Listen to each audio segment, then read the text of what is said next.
नमस्कार दोस्तों, India versus England test series जो जून से शुरू होने वाली है, एक मच अवेटेड टेस्ट सीरीज़ जिसके बाद काफ़ी कुछ इंडिया में डिसाइड हो सकता है इंडियन क्रिकेट टीम में। पिछले महीने काफ़ी बड़े उलटफेर हमने देखने को मिले, जिसमें सबसे बड़ा उलटफेर रोहित शर्मा और विराट कोहली की रिटायरमेंट थी, जो निश्चित भी था क्योंकि उनकी जो फॉर्म थी वो बहुत ख़राब चल रही थी। और बीजीटी सीरीज़ ने इसको लगभग तय कर दिया था कि दोनों ही प्लेयर, जिसमें रोहित शर्मा पहले थे, अपनी रिटायरमेंट ले सकते हैं या उन्हें बीसीसीआई एक रिटायरमेंट मैच दे सकती है इन बिटवीन। क्योंकि वर्ल्ड टेस्ट क्रिकेट चैम्पियनशिप के लिए 2027 के लिए साइकिल जो है वो जून से शुरू होने वाला था, इंडिया वर्सेस इंग्लैंड। तो इससे पहले कोच गौतम गंभीर चाहते थे कि उनकी टीम में युवा बल्लेबाज हो और वो इसको हैंडल करे उसके पूरी तरह से, ताकि बाद में जिम्मेदारी जब उनकी बने तो वो ये डिसाइड कर सके कि ये उन्हीं की तरफ से था सारा जो डिसीज़न उन्होंने लिए। तो इसमें शायद रोहित शर्मा कहीं फिट नहीं बैठ रहे थे, जो हमने देखा भी।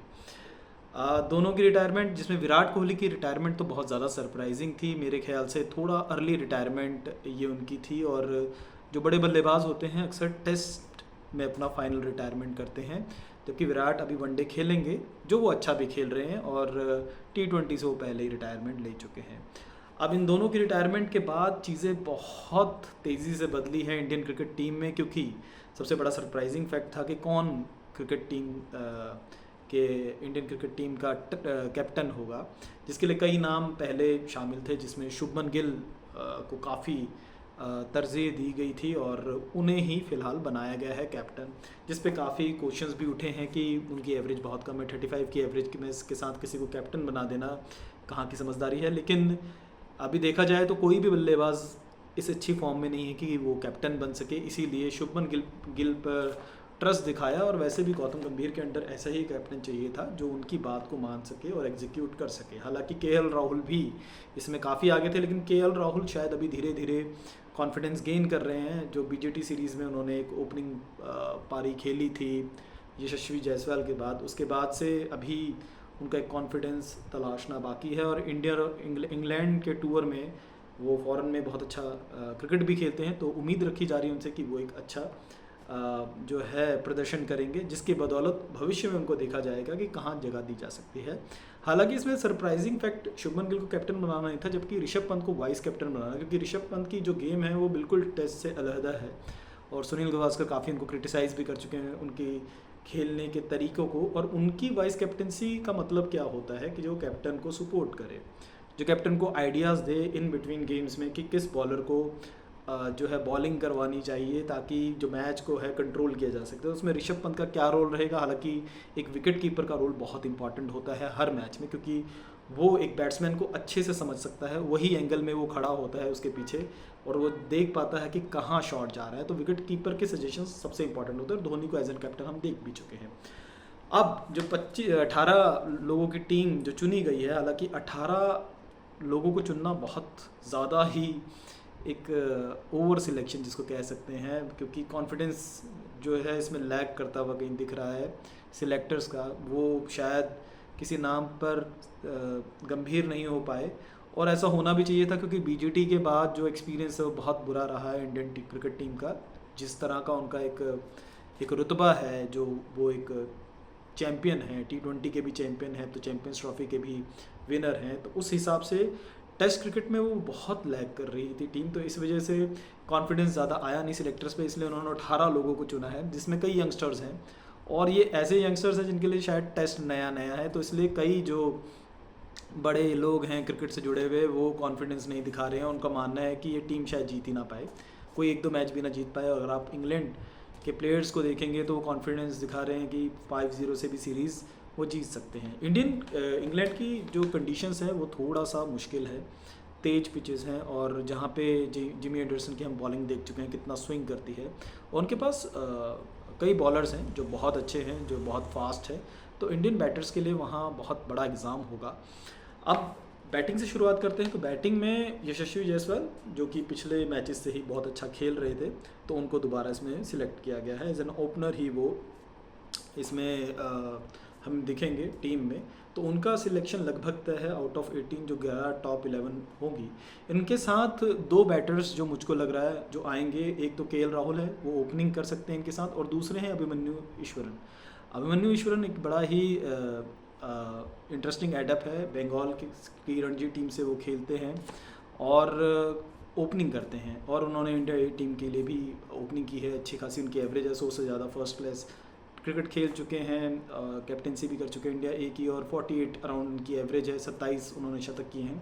तो ठीक ठाक एक्सपीरियंस है फर्स्ट क्लास क्रिकेट में।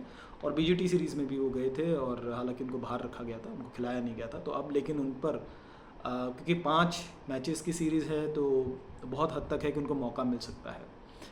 अब इन दोनों के साथ ओपनिंग पेयर बन सकता है, और नंबर 3 पे जो आएंगे वो तो लगभग तय है कि शुभमन गिल ही आएंगे, क्योंकि ये उनका ही नंबर है। या तो वो ओपनिंग करते हैं तो नंबर 3 में आते हैं, और नंबर 3 में हमने देखा है कि वो बहुत कॉन्फिडेंट है। हालांकि अब विराट कोहली के जाने से नंबर 4 जो बहुत बड़ा नंबर है, आप देखेंगे बड़े बड़े बल्लेबाज जो रूट, स्टीव स्मिथ, ये सब नंबर 4 पे खेलते हैं। जो फैब 4 हैं वो भी नंबर 4 पे खेलते आ रहे। सचिन तेंदुलकर के बाद जो टेस्ट में नंबर 4 खेलने आए हैं वो विराट कोहली हैं। अब विराट कोहली के बाद एक बड़ा नाम आना तय है। अब कन्फ्यूजन ये है क्योंकि कोई बड़ा नाम और है नहीं जिस पर दाव खेला जा सके, इसलिए सभी शुभमन गिल को, क्योंकि वो कैप्टन भी है, को नंबर 4 में आने के सजेस्ट भी कर रहे हैं। लेकिन नंबर 3 उनका फेवरेट स्पॉट है, तो आई डोंट थिंक सो कि उनको वहाँ से हटना चाहिए, और वो खुद भी हटेंगे नहीं। तो नंबर 4 में बड़े इंटरेस्टिंग एडअप है, क्योंकि करुण नायर टीम में है, 8 साल के बाद वो टीम में आ रहे हैं, और इतना मेजर रैंक उनको मिल रहा है। तो शायद टीम मैनेजमेंट ये या गौतम गंभीर शायद ही उनको नंबर 4 में आने दे, क्योंकि बड़ा नंबर है। और सभी जानते हैं कि विराट कोहली के साथ उनके, करुण नायर ने आरोप लगाया था कि विराट कोहली के साथ उनकी बनी नहीं थी और वो टीम से बाहर हो गए थे। तो वो वाले प्रॉब्लम्स भी शायद आ सकते हैं। नंबर 4 ईगो क्लैश हो सकता है कई तरह का। तो इसीलिए शायद करुण नायर जो बहुत अच्छे बल्लेबाज हैं, जिनको 8 साल के बाद एक मौका मिला है, तो बहुत बड़ा एक मुझको लगता है कि क्रिकेट किसी की जागीर नहीं होनी चाहिए। तो ये एक बड़ा अच्छा एक साइन है भविष्य के प्लेयर्स के लिए, उन सभी प्लेयर्स के लिए, कि क्रिकेट सभी के लिए है, जो अच्छा खेलेगा वो उस टीम में रहेगा। और करुण नायर अगर नंबर 4 ओपन नहीं करते, नंबर 4 पे नहीं आते हैं, तो केएल राहुल इस जगह को ले सकते हैं, क्योंकि केएल राहुल एक्सपीरियंस भी है, और उनको किसी भी नंबर में खिला ले, नंबर 5 तक वो खेल सकते हैं, बैटिंग कर सकते हैं। और बड़े ही अभी चैंपियंस ट्रॉफी में जिस तरह की उनकी बैटिंग रही है, बहुत इंटरेस्टिंग बैटिंग थी, बहुत अच्छा लगा उनको देख के, बहुत काम, कंपोज्ड और अच्छी बैटिंग। उन्होंने आखिरी मैच में जिस तरह से पारी को लेकर गए और जिताया मैच, वो बहुत इंटरेस्टिंग था, बहुत मज़ा आया था। हालांकि अब ये नंबर 4 इन दोनों के साथ हो सकता है, और ओपनिंग यशस्वी जायसवाल के साथ मोस्ट प्रॉब्ली फिर ईश्वरन करें। अब केएल राहुल और करुण नायर, अगर नंबर 4 में करुण नायर नहीं आते तो नंबर 5 करुण नायर को दिया जा सकता है, क्योंकि इसके बाद और बैट्समैन को मेरे ख्याल से रखा नहीं जाएगा। अब इसमें एक प्रॉब्लम आएगी कि साई सुदर्शन जिनको टीम 18 में लिया गया है, उनको मौका शायद ना मिल पाए, अगर यही बैटिंग लाइनअप रहता है। अगर ईश्वरन को ओपनिंग में नहीं दी जाती है जगह, केएल राहुल वहाँ रहते हैं और करुण नायर 4th में रहते हैं, तो मोस्ट प्रॉब्ली साई सुदर्शन को 5th नंबर पे रखा जाएगा, क्योंकि इसके बाद विकेट कीपर और ऑलराउंडर का आना लगभग तय है। ऑलराउंडर में भी रविंद्र जडेजा जो नंबर 1 ऑलराउंडर है आईसीसी में, उनको एक लंबे समय से अभी तो उन्होंने रिकॉर्ड भी बनाया है, वो बेस्ट ऑलराउंडर है। तो एक बॉलर, ऑर्थोडॉक्स बॉलर भी हमें मिल जाता है, और एक अच्छे बैट्समैन भी है, वो पारी संभाल लेते हैं कई बार। तो उनको मौका मिलना लगभग तय है, जो वो शायद ऋषभ पंत के बाद ही आए। ऋषभ पंत का नंबर जो है वो 6ठा नंबर हो सकता है। 6ठे नंबर के बाद जो 7वां नंबर है रविंद्र जडेजा, और उसके बाद जो है बाकी 4। अब इसमें दिक्कत ये आएगी कि शायद मोस्ट प्रॉब्ली ये 4 पेसर्स को रखा जाए, या 2 स्पिनर्स में, क्योंकि इसके बाद एक ऑलराउंडर और जो इंटरेस्टिंग एडअप है वो शार्दुल ठाकुर हैं, जो काफ़ी टाइम से बाहर रहे हैं। उनको इसलिए रखा गया क्योंकि पिछली इंग्लैंड सीरीज़ में उन्होंने बहुत अच्छा खेल दिखाया था। हालांकि वो रन बहुत देते हैं, अगर बॉलिंग में देखा जाए, विकेट्स भी ले लेते हैं, विकेट टेकर बॉलर है, लेकिन रन्स बहुत देते हैं, जो ज़रूरत होती है रोकने की। अब नंबर 6 में रविंद्र जडेजा के बाद अगर शार्दुल ठाकुर को रखा जाता है नंबर 7 में, और इसमें कुलदीप यादव या वाशिंगटन सुंदर, जो 2 और बॉलर जो स्पिन में डिपार्टमेंट में है, शायद उनको जगह ना मिले इसमें। अब प्रॉब्लम यहाँ आती है कि शार्दुल ठाकुर तक चलो हम ऑलराउंडर की बात कर रहे हैं, इसके बाद टीम इंडिया में क्या कोई अच्छा बॉलर है जसप्रीत बुमराह के अलावा? जसप्रीत बुमराह का नंबर तो तय है और वो सारे मैचेस नहीं खेलेंगे, ये भी कहा गया क्योंकि उनको इंजरी, जो मैनेजमेंट आजकल एक नई चीज़ जोड़ दी गई है कि इंजरी ना हो जाए बॉलर को, तो उसको कम मैचेस खिलाए जाएंगे और सिलेक्टिव और इंपॉर्टेंट मैचेस खिलाए जाएंगे। और प्रॉब्लम ये है कि टीम इंडिया के पास कोई बॉलर नहीं है, स्पेशलाइज्ड बॉलर कोई नहीं है बुमराह के अलावा। ये आप देख चुके हैं पिछले मैचेस की कैसा हमारा अटैक रहा है। हमारे पास केवल और केवल जसप्रीत बुमराह है, वही एक उम्मीद रहती है कि जो हमें मैच जिता सकता है। इसके अलावा जो दो बॉलर्स और हैं, मोहम्मद सिराज और अर्शदीप सिंह। मोहम्मद सिराज की बॉलिंग प्रभावित नहीं कर पाई है काफ़ी लंबे समय से, और टेस्ट मैच बहुत एक अलग मैच होता है जिसमें आपको लंबे स्पेल्स डालने होते हैं, आपको बॉलिंग करके आउट करना होता है, और उसके लिए अभी फ़िलहाल सिराज उस लेवल तक नहीं पहुंचे हैं कि मैचेस जिता सके। वो कुछ एक विकेट ले सकते हैं, लेकिन देखिए प्रभावित कौन करता है? जब आपको इतने पैसे दिए जाते हैं क्रिकेट की गेम में, तो आपको ऐसे बॉलर चाहिए जो प्रोफेशनल हो। प्रोफेशनल किसे बोला जाता है? जो अपने काम में माहिर हो, ना कि वहाँ जाके वो फंसा दे रहा है गेम को। इसी कैटेगरी में अर्शदीप सिंह भी आते हैं। अर्शदीप सिंह T20 के बहुत अच्छे बॉलर हैं, डेथ ओवर्स में बहुत अच्छी बॉलिंग करते हैं वो, लेकिन T20 सिर्फ 4 ओवर्स की गेम होती है एक बॉलर के लिए। 4 ओवर्स में वो अपने मैक्सिमम 100% दे सकते हैं। टेस्ट मैच में 4 ओवर का तो एक स्पेल ही होता है, उस स्पेल में भी बैट्समैन ट्राई और टेस्ट करता है एक बॉलर को कि मैं कैसे खेलूँ उसको, क्योंकि उसके लिए बॉल्स मैटर नहीं करते, उसके लिए मैटर करती है एक ख़राब बॉल जिस पर वो रन बना सके। तो ऐसे में अर्शदीप सिंह फ़िलहाल अभी कॉन्फिडेंस देते नहीं दिखाई देते। उन्होंने कभी कोई टेस्ट खेला भी नहीं है, सिलेक्शन उनकी हो गई है। उनको इनफैक्ट वनडे भी इतने नहीं खिलाए जिसमें 10 ओवर्स होते हैं, और उसमें तो लगभग 20-25 ओवर डालता ही एक बॉलर, या 15 से 20 अगर वो अच्छी बॉलिंग डाल देता है तो 20+ ओवर्स भी डाल देता है। तो अर्शदीप सिंह अभी बहुत मेहनत करने की ज़रूरत है उनको टेस्ट बॉलिंग के लिए, क्योंकि वनडे में वो बैट्समैन से दूर बॉलिंग कराते हैं, यॉर्क अच्छी डालते हैं, लेंथ डालते हैं, तो इसीलिए वो बच जाते हैं और अच्छी बॉलर है T20 के ही। लेकिन टेस्ट में फ़िलहाल कोई कॉन्फिडेंस हमें नज़र नहीं आ रहा है। बाकी जो नीतीश कुमार रेड्डी हैं और प्रसिद्ध कृष्णा हैं, इनको भी मौका मिला। नीतीश कुमार रेड्डी बैटिंग भी अच्छी कर लेते हैं, उन्होंने ऑस्ट्रेलिया में 100 बनाया था, मैच को कुछ ना कुछ बचाने की कोशिश की थी नीतीश कुमार रेड्डी, लेकिन बॉलिंग में उनकी इतनी खास स्ट्रेंथ हमने देखी नहीं, और ना ही प्रसिद्ध कृष्णा की अभी तक कुछ एक स्ट्रेंथ नज़र आई है। तो ये सब वो टीम है जिनका, इसके अलावा एक आकाशदीप सिंह जो बांग्लादेश और ऑस्ट्रेलिया के दौरे में भी गए थे। हालांकि आकाशदीप सिंह की बॉलिंग लेफ्ट हैंडेड बॉलर है, तो लेफ्ट हैंडेड बॉलर को बहुत एक हद तक डिपार्टमेंट में चाहिए होता है, क्योंकि वो एक अलग वेरिएशन लाता है टीम में। लेकिन अभी फ़िलहाल उनकी भी बॉलिंग इतनी कॉन्फिडेंस देने वाली नहीं है कि वो मैच जिता सके। तो कुल मिला के सिर्फ एक ही बॉलर है जसप्रीत बुमराह। अगर वो टीम में नहीं होते, मोहम्मद सिराज और अर्शदीप सिंह, इन दोनों में से कोई एक पेसर रहेगा। इसके अलावा नीतीश कुमार रेड्डी, प्रसिद्ध कृष्णा को भी लिया जा सकता है, क्योंकि 140 की स्पीड तक वो भी बॉल फेंक सकते हैं। लेकिन इंग्लैंड में आपको स्विंग पर ज़्यादा भरोसा करना पड़ेगा। तो ये वैसे टीम है, लेकिन सबसे बड़ा कंसर्न बैटिंग भी नहीं है। बैटिंग में हम काफ़ी हद तक संभाल लेंगे, लेकिन बॉलिंग जो है, बॉलिंग बहुत वीक पॉइंट है हमारा, और मुझको लगता नहीं है बॉलर्स कुछ खास कर पाएंगे, क्योंकि बॉलर्स का एटीट्यूड हमारे यहाँ इतना बेहतर नहीं है।